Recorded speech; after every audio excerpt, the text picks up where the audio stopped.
मैं भावना स्वागत करती हूँ आपका आपके YouTube चैनल स्टूडेंट इंडिया पर। तो दोस्तों आज के इस वीडियो के अंदर पढ़ने वाले हैं कि संबंध बोधक अव्यय क्या होते हैं। क्या पढ़ेंगे? संबंध बोधक अव्यय। तो ये संबंध बोधक जो अव्यय है ये अव्यय का दूसरा भेद है। पिछली वीडियो के अंदर मैंने आपको अव्यय का पहला भेद जो क्या था हमारा क्रिया विशेषण वो पढ़ाया था और क्रिया विशेषण के भेद पढ़ाए थे। तो इस वीडियो के अंदर हम अव्यय का दूसरा भेद संबंध बोधक अव्यय पढ़ेंगे और उसके भेद पढ़ेंगे। ठीक है, तो शुरू करते हैं अपनी वीडियो। तो दोस्तों संबंध बोधक अव्यय क्या होते हैं? तो संबंध बोधक अव्यय वे अव्यय होते हैं, वे अव्यय जो संज्ञा सर्वनाम के साथ जुड़कर, वे अव्यय जो संज्ञा सर्वनाम के साथ जुड़कर उनका संबंध बोधक अव्यय, आप नाम से पता चल रहा है किसी का संबंध बता रहा है वो। ठीक है, तो उनका संबंध वाक्य के अन्य शब्दों के साथ बताती हैं, उन्हें हम क्या कहते हैं? संबंध बोधक अव्यय बोलते हैं। उदाहरण में दे रखा है जैसे कि अब राम लक्ष्मण एवं सीता के साथ वन गए। राम लक्ष्मण एवं, ये गलत हो गया, राम लक्ष्मण एवं सीता के साथ वन गए। तो इस वाक्य के अंदर बताना है कि संबंध बोधक अव्यय कौन सा है। तो पहले तो ये बता देती हूँ संबंध बोधक अव्यय क्या होता है। देखो संबंध बोधक अव्यय वे अव्यय होते हैं जो संज्ञा और सर्वनाम के साथ जुड़कर उनका संबंध किसी अन्य शब्दों के साथ बताते हैं, उन्हें बोलते हैं संबंध बोधक अव्यय। तो इसमें संज्ञा और सर्वनाम क्या है? देखो राम लक्ष्मण और सीता ये तीनों क्या है? ये तीनों हमारी संज्ञा है। क्या है? हमारी संज्ञा है। और वन ये भी हमारी संज्ञा है। गए हमारी क्रिया है। क्या है? क्रिया। तो देखो राम लक्ष्मण एवं सीता, तो जो सीता लक्ष्मण राम ये जितने भी तीन नाम है ये क्या है? एक संज्ञा है। इनका संबंध दूसरे अन्य शब्दों के साथ, अन्य शब्द चाहे वो क्रिया हो या फिर संज्ञा हो, किसी अन्य के साथ बताती हैं, उन्हें ही संबंध बोधक अव्यय कहते हैं। और देखो राम लक्ष्मण और सीता का संबंध किसके साथ बताया जा रहा है? वन के साथ बताया जा रहा है। और किसने बताया है? इस के साथ ने। कैसे? देखो अब आप कहोगे देखो अगर ये के साथ नहीं होता तो अगर हम के साथ को के जो हमारा के साथ है इसे छुपा देते हैं और बाकी का पढ़ो। राम लक्ष्मण एवं सीता वन गए। वाक्य पूरा लग रहा है आपको? लग रहा है ना? फिर इसकी क्या जरूरत है? आप कहोगे क्या जरूरत है इसकी? इसकी जरूरत है क्योंकि इसके अंदर क्या है कि राम लक्ष्मण एवं सीता वन गए, ये नहीं है। ये आपको कोमा दिखाई दे रहा है, ये कोमा। इसका मतलब क्या होता है? इसका मतलब होता है कि हम जब थोड़ी देर के लिए बीच में रुकते हैं, अब इसे हम बोल दें कि राम, ये कैसे बोला जा रहा है? वाक्य को पढ़ो, सेंटेंस को पढ़ो। इस कोमा ने इस पूरा वाक्य को बदल दिया है। देखो राम लक्ष्मण एवं सीता के साथ वन गए। जो राम है, ये जो राम है वो लक्ष्मण और सीता के साथ वन गए थे। ठीक है, राम लक्ष्मण एवं सीता वन नहीं गए, राम जो हैं वो लक्ष्मण सीता के साथ वन गए थे। समझ में आया आपको? तो लक्ष्मण राम का जो संबंध है वो किसके साथ किया जा रहा है? वन गए के साथ। यही होता है संबंध, मतलब संबंध बताया जा रहा है। जैसे कि मेरा ऑफिस अस्पताल के पास है। मेरा ऑफिस कहाँ है? अस्पताल के पास है। अब इसे के पास को हम छुपा देंगे तो क्या बनेगा? मेरा ऑफिस अस्पताल है, ये बनेगा, गलत हो जाएगा। इसीलिए हम इस के पास की जरूरत पड़ी, के साथ की जरूरत पड़ी हमें। क्यों? क्योंकि ये संबंध बताता है इनका। जैसे कि मेरे ऑफिस और अस्पताल का संबंध बताया जा रहा है कि मेरा जो ऑफिस है वो कहाँ है? अस्पताल के पास है। ठीक है, तो यही माने हो तो संबंध बोधक अव्यय होते हैं। संबंध बोधक अव्यय क्या करते हैं? संबंध बताती है किसी संज्ञा सर्वनाम, संज्ञा देखो ये सर्वनाम है, ये संज्ञा है, इनका संबंध किसी अन्य के साथ बताया जाता है, उन्हें हम कहते हैं। इसमें ये क्रिया, ये संज्ञा है, ये संज्ञा है और ये सर्वनाम है, इनका संबंध बताया गया है। देखो वे अव्यय जो संज्ञा सर्वनाम, संज्ञा या फिर सर्वनाम, यहाँ क्या है? संज्ञा है। इनका जो ये पूरी संज्ञा है हमारी, इनका संबंध किसके साथ किया गया है? अन्य शब्दों के साथ किया गया है। तो ये हमारा क्या हुआ? संबंध बोधक अव्यय है। किसके द्वारा? इस के साथ के द्वारा, के साथ के माध्यम से संबंध बताया गया है। उसी प्रकार इसमें के पास के द्वारा किया गया है। मतलब अगर ये के पास, के साथ, के द्वारा ये सब ना होते तो संबंध हम नहीं बता पाते। जैसे मेरा घर अस्पताल के पास है, या मेरे घर के पास आंगन है, या फिर मेरे घर के पीछे बगीचा है। के पीछे, के पास, के आगे, ये सब जो होता है ये संबंध बताती है। जैसे कि मेरे घर के पीछे आंगन है तो आंगन और घर के बीच संबंध बताया है। ठीक है, तो यही हमारे संबंध बोधक अव्यय होते हैं। तो इसके 10 भेद होते हैं। कितने भेद होते हैं? 10 भेद। डरो मत, बहुत ही इजी होते हैं भेद। ठीक है, तो अब हमने संबंध बोधक अव्यय पढ़ लिया है, तो हम पढ़ते हैं उसके भेद।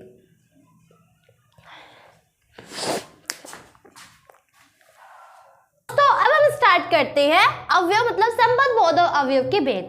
तो संबंध बोधक अवयव के 10 भेद होते हैं। कौन कौन से? पहला होता है हमारा कालवाचक अव्यय, दूसरा होता है स्थानवाचक, तीसरा होता है दिशावाचक, चौथा होता है साधनवाचक, पांचवा होता है तुलनावाचक, छठा होता है संघवाचक। और जो हमारे 4 बच गए हैं वो हम बाद में पढ़ेंगे। ठीक है, जैसे मतलब ये जो भेद है, जैसे इनका नाम है ना वैसे ही इनका अर्थ भी है। मतलब जिस भी टॉपिक को समझने से, जो भी आपको भी टॉपिक समझते हो उसे समझने से पहले, उसकी परिभाषा याद करने से पहले आप उसका बस अर्थ समझ लो, परिभाषा आप खुद ही बना लोगे। ठीक है, जैसे कि कालवाचक, इसका अर्थ क्या होता है, तो परिभाषा भी आप मतलब जो डेफिनेशन होती है वो आप खुद बना सकते हो। ठीक है, तो जैसे कालवाचक क्या होता है? काल का मतलब जानते हो? काल मतलब समय, काल मतलब समय। क्रिया विशेषण में भी कालवाचक आया था, बट वो कालवाचक क्रिया विशेषण था, बट और ये कालवाचक संबंध बोधक है। अंतर उन दोनों में। तो कालवाचक का मतलब क्या होता है? तो देखो, कालवाचक संबंध बोधक अव्यय होती हैं, जैसे कि के पूर्व। अब संबंध बोधक मतलब कोई संबंध बता रहा होता है, ऐसे ही कालवाचक संबंध बोधक भी समय का संबंध होता है इसमें। जैसे कि के पूर्व, के पश्चात, के आगे, के पीछे, के पहले आदि। जैसे कि तुम रात्रि के पूर्व जाना। ठीक है, तो इसमें क्या एक संबंध बताया जा रहा है। अब तुम कोई भी जो जा रहा है ना वो उसे रात्रि के पूर्व जाना है, तो एक संबंध बता रहा है। रात्रि और उस लड़के मतलब जो भी जा रहा है उसमें संबंध बता रहा है, उसे हम क्या कहेंगे? कालवाचक संबंध बोधक। मतलब इसमें क्या है? कालवाचक संबंध बोधक के अंदर काल जो होता है, समय होता है, उसका संबंध बताया जाता है। ठीक है, उसी प्रकार स्थानवाचक होता है। स्थानवाचक में क्या होता है? देखो, कालवाचक में समय हो गए तो स्थानवाचक में स्थान हो जाते हैं। कैसे? जैसे के ऊपर, किसी चीज के ऊपर, मतलब स्थान के ऊपर। कोई भी वस्तु है तो किसी स्थान के ऊपर। जैसे कि मेज के ऊपर बिल्ली बैठी है, तो मेज के ऊपर बिल्ली बैठी है, तो बिल्ली और जो मेज है उन दोनों का संबंध किसने बताया है? के ऊपर ने बताया है। जैसे कि अब मेज के नीचे बिल्ली बैठी है, तो मेज और बिल्ली का संबंध किसने बताया है? के नीचे ने। जो मेज है ना उसके नीचे बैठी है, कौन बैठी है? बिल्ली बैठी है। और ये अंदर, जैसे कि बॉक्स के अंदर बॉल रखी है, तो जो बॉक्स है उसके अंदर बॉल रखी है। बॉक्स और बॉल का संबंध किसने बताया है? के अंदर ने बताया है। के बाहर, अब बॉक्स के बाहर बॉल रखी है, तो वही संबंध हो जाएगा दोनों का। के समीप बॉल, जो बॉक्स के समीप बॉल रखी है, संबंध हो जाए। बॉक्स और बॉल के बीच में संबंध है, जो किसने बताया है? इसके बाहर ने, के समीप में, इन सब ने संबंध बताया है। ये स्थान का संबंध होता है। किसी चीज को मतलब कोई सतह के ऊपर, कोई भी सतह के ऊपर जो चीज रखी होती है ना उसका संबंध, या फिर ऊपर क्यों, नीचे भी रखी हो, मतलब कोई सतह होना चाहिए। ठीक है, कोई सतह हो तो भी माना जाएगा स्थानवाचक वो, क्योंकि स्थान तो कोई जगह ही होगी। ठीक है, दिशावाचक। अब दिशावाचक क्या होता है? तो दिशावाचक मतलब डायरेक्शन।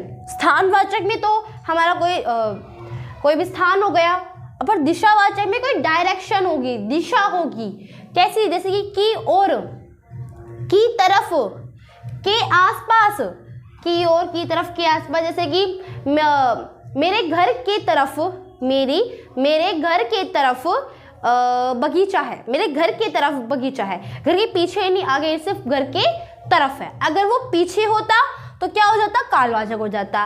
और इसने क्या कहा कि मेरे घर की तरफ है, तरफ बगीचा है, तो ये क्या होगा, दिशा, कोई दिशा, डायरेक्शन बता रहा है कि हाँ मेरा घर यहाँ है और इसकी तरफ एक बगीचा है, वो क्या हुआ, डायरेक्शन बता रहा है वो लड़का। जैसे कि मेरे घर की ओर बगीचा है, बात तो एक ही है।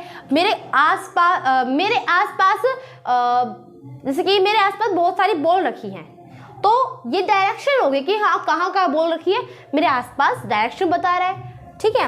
उसी प्रकार साधन, साधन मतलब कोई भी साधन हो गई, ठीक है। के सहारे, इसके उदाहरण होगा के सहारे, के द्वारा, के खातिर आदि। मैंने उसके खातिर तुम्हें जैसे कि मैंने इसके खातिर तुम्हें यह गिफ्ट दिया, तो मैंने उसके खातिर तुम्हें यह गिफ्ट दिया। साधन क्या है, जिसके खातिर उसने तुम्हें गिफ्ट दिया है ना, वो साधन है।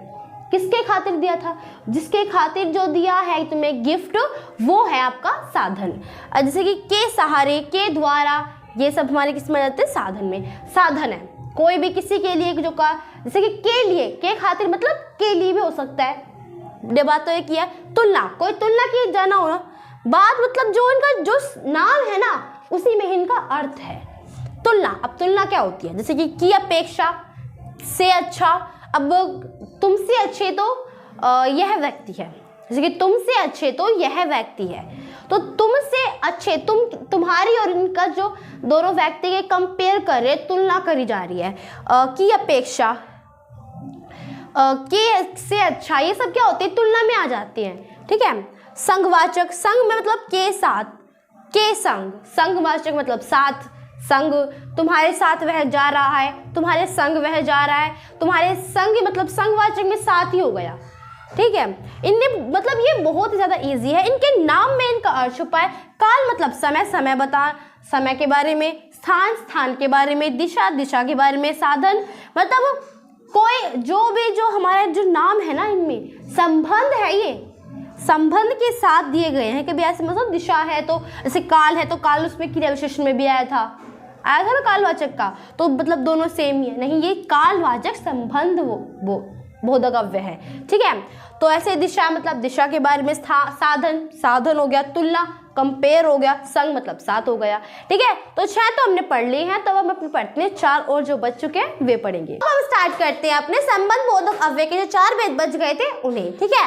तो पहला भेद हमारा है कारणवाचक। कौन सा है, कारणवाचक। जैसे नाम से ही पता चल रहा है कोई कारण है, और कारण मतलब कोई रीजन, कारण रीजन। जैसे इसके उदाहरण है के कारण, किसी के कारण, की वजह से, या फिर के कारण, की वजह से आदि, ऐसे बहुत सारे, मतलब कोई कारण होगा, ठीक है। कारण से संबंध बताया जाएगा। नेक्स्ट है उद्देश्यवाचक। उद्देश्यवाचक क्या होता है, मतलब के हेतु, के वास्ते, जिसके अंदर उद्देश्य हो, किसी के वास्ते तुम्हें ये काम करना है, किसी के हेतु मतलब कोई उद्देश्य हो, काम करने का कोई उद्देश्य हो, उसे हम उद्देश्यवाचक कहते हैं। नेक्स्ट है विषयवाचक। देखो नाम में ही मतलब इनका अर्थ जो है, नाम में ही अर्थ है इनका। आप तो इधर लगा सकते हो, कारण है तो कारणवाचक ही होगा, उद्देश्य मतलब कोई उद्देश्य ही है, विषय मतलब किसी विषय में, किसी के बारे में या किसी विषय में हो जाएगा। समतावाचक, के भांति, जैसे कि तुम रीना के भांति सुंदर हो, तो मतलब के भांति, उसमें समता बताया जा रही है। क्या बताया जा रहा है, समता, कि तुम इसके भांति लगती हो, इसके भांति सुंदर हो, या फिर इसके तुम इस काम के योग्य नहीं हो, या फिर इस काम के योग्य हो। ये सब किसमें आते हैं, संबंध बोधक में। कोई संबंध बताता है, देखो संबंध बोधक समझ गए क्या होता है, संबंध बोधक अव्यय होते हैं जो कोई संबंध बताते हो। जैसे कि मेरे घर के पीछे बगीचा है, तो मेरे घर के पीछे बगीचा, ये संबंध हुआ, ठीक है।